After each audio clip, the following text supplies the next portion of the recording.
Good morning my dear students. आज हम लोग पढ़ेंगे क्लास 11 का जो गद्य खंड है। गद्य खंड का हमारा 5वां लेसन गलता लोहा। ऑलरेडी हम लोग इसको क्लास में पढ़ चुके हैं, सो एक बार हम इसको जल्दी जल्दी पुनः जो है रिवीजन करते हैं ताकि जो भी थोड़ा बहुत डाउट है वो क्लियर हो जाएगा। गलता लोहा जो है इसके रचनाकार है, रचनाकार का नाम है शेखर जोशी। शेखर जोशी जी द्वारा रचित यह कहानी है। इस कहानी में बताया गया है कि किस प्रकार जो है जातीय अभिमान, जो जाति का विभिन्न विभिन्न जातियों का जो अभिमान होता है वो किस प्रकार जातीय अभिमान गल करके जातीय अभिमान समाप्त हो जाता है और उसके स्थान पर एक रचनात्मक रूप, एक नया रूप जो है वह देखने को मिलता है। और इसके साथ साथ जीवन की जो यथार्थता है, जीवन की जो वास्तविकता है, उसको शेखर जोशी ने बड़े ही अच्छे ढंग से, बड़े ही मार्मिक ढंग से जो है बताने का प्रयास किया है। सो हम इस पूरी कहानी को कई खंडों में पढ़ेंगे तो ताकि आसानी से समझ में आ जाए। पहला है मोहन धनराम लोहार के वहाँ। दिन स्कूली जीवन की यादें। दिन धनराम का लोहार बनना, मोहन का संघर्षमय जीवन। पहले इस पॉइंट को हम लोग देखते हैं। पहला है मोहन धनराम लोहार के वहाँ। इस कहानी में बताया गया कि वंशीधर जो है मोहन जो इस कहानी का प्रमुख पात्र है, सो मोहन के पिता का नाम वंशीधर। वंशीधर जो एक पुरोहित है, ब्राह्मण है, पुरोहित का काम करते हैं। सो बड़े ही संयम और निष्ठा से अपना काम करते हैं, तो जिसकी वजह से सभी लोग उनके काम से प्रसन्न होकर के जब भी कोई मांगलिक कार्य या कोई कार्य होता है सो वह अपने जो पुरोहित हैं उनको आमंत्रित करके वही ये काम करते हैं। उनका एक बेटा है मोहन, जो पढ़ने में बहुत ही मेधावी बालक है, बहुत कुशाग्र बुद्धि का है। तो वंशीधर को अपने बेटे से बहुत सारी अपेक्षाएं हैं कि मेरा बेटा बड़ा होकर बहुत अच्छा जो है अच्छा व्यक्ति बनेगा, मेरा नाम रोशन करेगा, समाज में उसका एक स्थान होगा। इस तरह से जो बचपन से ही कुशाग्र है, छोटी कक्षा में जब वो पढ़ता है तो सब लोग उसको जो है अध्यापक भी बहुत प्रेम करते हैं, अपने जो विद्यार्थी हैं उसके साथ के वो सब भी उसको बहुत प्रेम करते हैं। एक दिन की बात है कि उसे कुछ उसके उस पास कुछ औजार थे, कुछ हथियार था खेती गृहस्थी में काम में आने वाला। सो उसको लेकर के उसको सीधा कराने के लिए, उसको सीधा कराने, उसको साट करने के लिए दक्षता उसकी कुंद हो गई थी, तो उसको ले जाने के लिए वह कराने के लिए वह लोहार यानी शिल्पकार टोले में जाता है। जैसे कि बताया कि इसमें जातिगत विशेषता, जातिगत जो एक तरह का अहम होता है उसके विषय में बताया गया कि शिल्पकार टोले में क्या होता है। शिल्पकार टोले में ब्राह्मण जो जाति के लोग होते हैं वे नहीं जाते हैं। अगर जाते भी थे तो खड़े खड़े जो भी काम होता था वो अपना काम करवा के चले जाते थे। तो चूँकि उसको लोहे से संबंधित कुछ काम था तो मोहन जो है वह शिल्पकार टोले की तरफ जाते जाते शिल्पकार टोले की तरफ मुड़ गया और वो जा करके धनराम नाम का एक लोहार था, धनराम लोहार के यहाँ वह जाता है अपने जो औजार लिया है उसको ठीक कराने के लिए। धनराम कौन है? धनराम लोहार है, जो लोहार जाति का है और वह लोहे को बनाने का काम जो वो करता है। मोहन और धनराम ये दोनों बचपन में ही आपस में मित्र रह चुके हैं, एक साथ इन दोनों लोगों ने पढ़ाई की, दोनों की बहुत घनिष्ठता है, बहुत मित्रता है। सो यह इस प्रकार उनका परिचय होगा। आगे स्कूली जीवन की यादें। जब मोहन धनराम लोहार जो दुकान पर जाता है अपने इसको ठीक कराने के लिए, तो उस समय उसको वहाँ पर मुलाकात होती है, तो दोनों अपने बचपन की यादें याद करने लगते हैं कि एक हमारे त्रिलोकी मास्टर साहब थे, किस तरह से उनसे पूरा स्कूल जो है डरता रहता था, बच्चे कैसे उछल कूद मचाते रहते थे और कैसे जब वो आते थे तो सब लोग शांत हो जाते थे। किस प्रकार त्रिलोकी मास्टर के द्वारा अभी जो मोहन है, मोहन की बहुत सराहना की जाती है। मोहन अन्य बच्चों को जो है अध्यापक के साथ साथ अन्य बच्चों को त्रिलोकी मास्टर साहब ने ये अधिकार दे रखा था कि अन्य बच्चों की भांति जैसे जो भी गलतियाँ करते हैं सो मोहन को ये अधिकार था कि वह उन्हें सजा दे सकता है, वह दंडित कर सकता है। तो ये सभी यादों में जो है वह मोहन और धनराम खो जाते हैं। वे पुरानी बातें, स्कूल की यादें, सब कुछ वो याद करते हैं, कैसे कैसे हम लोग स्कूल में रहते थे, कैसे पढ़ते थे, कैसे घूमते, वे सारी बातें दूसरों से स्मरण करते याद करते हैं। धनराम का लोहार बनना। उसी प्रसंग में, उसी स्मरण में ये बात आती है कि क्या होता है कि धनराम जो है, त्रिलोकी मास्टर साहब ने एक बार 13 का पहाड़ा पूछा कि चलो तुम 13 का पहाड़ा हमको सुनाओ। तो 13 एकम 13 13 दूनी जब पूछा तो जो है धनराम थोड़ा सा कंफ्यूज हो गया, उसे नहीं आया, सो उसने 26 की जगह 24 बता दिया। सो ऐसे समय में अध्यापक ने त्रिलोकी मास्टर सामने से खूब डांटा, खूब कहा और कहा कि कैसे भी करके तुमको शाम तक तुमको सुना दो। सो डर के मारे या जो भी वजह रहा हो, उस समय बचपना था, छोटा था उसको, और टीचर का एक भय था, उस भय के कारण वो लाख प्रयास करने के बाद भी अंत तक उसे 13 का पहाड़ा नहीं आ गया। सो 13 हम जब शाम को मास्टर साहब, त्रिलोकी मास्टर साहब पुनः आए, पुनः उससे पूछा कि 13 का पहाड़ा सुना, तो भय से वह डरा सहमा, उसने 13 एकम 13 13 दूनी 26 13 दिया के बाद गोल हो गया। सो मास्टर, त्रिलोकी मास्टर ने बहुत गुस्सा किया और कहा कि तुम जो हो लोहार हो और तुम्हारे दिमाग में केवल लोहा भरा हुआ है, और लोहा के अलावा इसमें विद्या की ताप जो है वह चढ़ने वाली है, यानी विद्या का ज्ञान तुम्हारी समझ से परे है, तुमको समझ में नहीं आएगा। और ये लो दरातियाँ और ले जाना, इसको जो है इसको अच्छे से बना करके ले करके आना। सो इस प्रकार जो है, और एक पहले एक प्रसंग ये था जिसकी वजह से जो है धनराम ने पढ़ाई में उसका पहले से ही मन नहीं था, और ऊपर से इस तरह से अध्यापक की ये टिप्पणी उसके दिमाग में एक मनोवैज्ञानिक रूप से ये बात बढ़ बैठ गई कि पढ़ाई उसके बस की बात नहीं है, लोहे वाला काम वो कर सकता है। और दूसरा कारण ये था कि उसके पिता उसको कम उम्र में ही पढ़ाई से ज़्यादा उसको जो है घर के कामों, यानी लोहार की जो दुकान थी, तो जो लोहे का जो काम होता था, तो ऑफर पे बिठाना, उसके साथ उसको फूक के कैसे आग लगाते हैं, कैसे ताप देते हैं, कैसे चढ़ाते हैं, कैसे गोल करते, तो धीरे धीरे करके अपने संरक्षण में रखते थे। ज़्यादा से ज़्यादा पढ़ाई से ज़्यादा उनको दुकान पर समय देने की बात कहते थे। और अंत में पिता जो गंगाराम के, धनराम के जो पिता है, उनकी मृत्यु के बाद वह अपने आप ही धनराम उनके स्थान पर, उनके ऑफर पर, जहाँ जो लोहे का कार्यक्रम काम करते थे, दुकान का जो सेट लगा था, उस दुकान पर वह धनराम बैठ गया। तो गंगाराम लोहार की दुकान कब धनराम लोहार की दुकान हो गई, ये लोग नहीं बता पाते हैं। मतलब ये बात बहुत ही प्रसिद्ध हो गई कि अभी क्या है, धनराम लोहार की दुकान है।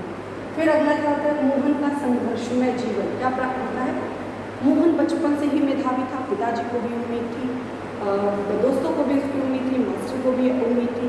सो प्राइमरी जैसे उसने पास किया, प्राइमरी पास करने के बाद उसको छात्रवृत्ति मिल गई, उसको उच्च शिक्षा के लिए यानी मिडिल स्कूल के लिए उसको जाना था। लेकिन चूँकि गांव में शिक्षा का अभाव था, स्कूल भी काफ़ी दूर था, कोसों दूर था, सो उसको पैदल चल के, पहाड़ी पार करके, फिर नदी पार करके फिर स्कूल जाना होता था। तो उसके पिताजी उसको बहुत मोटिवेट करते थे, बहुत उसको प्रोत्साहित करते थे।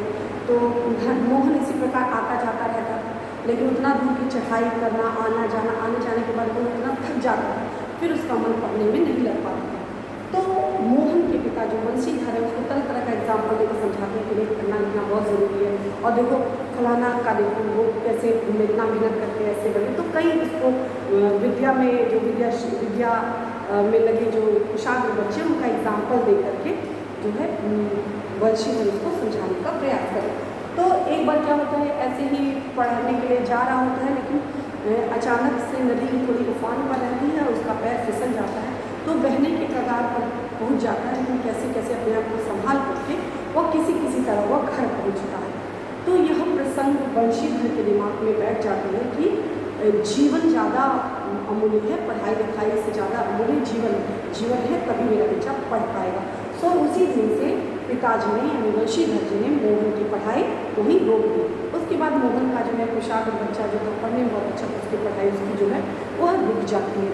दिन अगला, मोहन लखनऊ में तकनीकी शिक्षा और बेरोजगारी, वंशीधर का दुख, मोहन द्वारा लोहे को गोल मोड़ना, मोहन की संतुष्टि। दिन क्या होता है, मोहन लखनऊ में जब उसकी पढ़ाई बंद हो जाती है, तो वंशीधर के यहाँ उनसे मिलने उनका ही कोई परिचित जो है, रमेश नाम का उनका कोई परिचित जो उनसे मिलने आता है। सो पिताजी उनके सामने, रमेश के सामने अपने बच्चे के भविष्य की चिंता प्रकट करते हैं और उसके साथ बताते हैं कि इनका बच्चा कितना मेधावी था, कुशाग्र था, लेकिन किस कारणों से वो नहीं पढ़ पाया, वो सारी बात उनके सामने रख देते हैं। सो रमेश ने उनके सामने ऑफ़र दिया कि कोई बात नहीं, आप इसको मेरे साथ लखनऊ भेज दीजिए, और जैसे घर में 4 लोग रहते वैसे एक और लोग रह जाएंगे, 5 लोग हो जाएंगे, तो किसी प्रकार की कोई समस्या नहीं होगी। सो ये बात वंशीधर के लिए जो थी एक बहुत उनका आना, वंशीधर के लिए एक जैसे भगवान का आना होता है कि मेरे जीवन को, मेरे बच्चे के भविष्य को संवारने वाला कोई मिल गया, ऐसा सोच करके मन ही मन बहुत पुलकित होते, बहुत ही गदगद होते, बहुत प्रसन्न होते हैं कि रमेश जो है, रमेश मेरे बेटे को लखनऊ लेकर के जाएगा और वहाँ पर बेटा पढ़ करके बहुत अच्छा व्यक्ति जो है, अच्छा व्यवसाय प्राप्त करेगा, अच्छा जो है जॉब प्राप्त करेगा। क्या होता है, तकनीकी शिक्षा और बेरोजगारी। जब वहाँ पर जाता है तो गांव से गया, शहरी गया, गांव से शहर में गया बालक, तो उसको कई प्रकार की जो है समस्याओं का करना पड़ता है, अपने आप को समायोजित करने की सामना करना पड़ता है, और ऊपर से दूसरे के घर में रहना। तो ले के तो रमेश बाबू बहुत शौक से गए थे, लेकिन वहाँ पर उसे हर घर के हर काम में ज़्यादा से ज़्यादा इन्वॉल्व किया जाता, उसे पढ़ने का कम समय दिया जाता।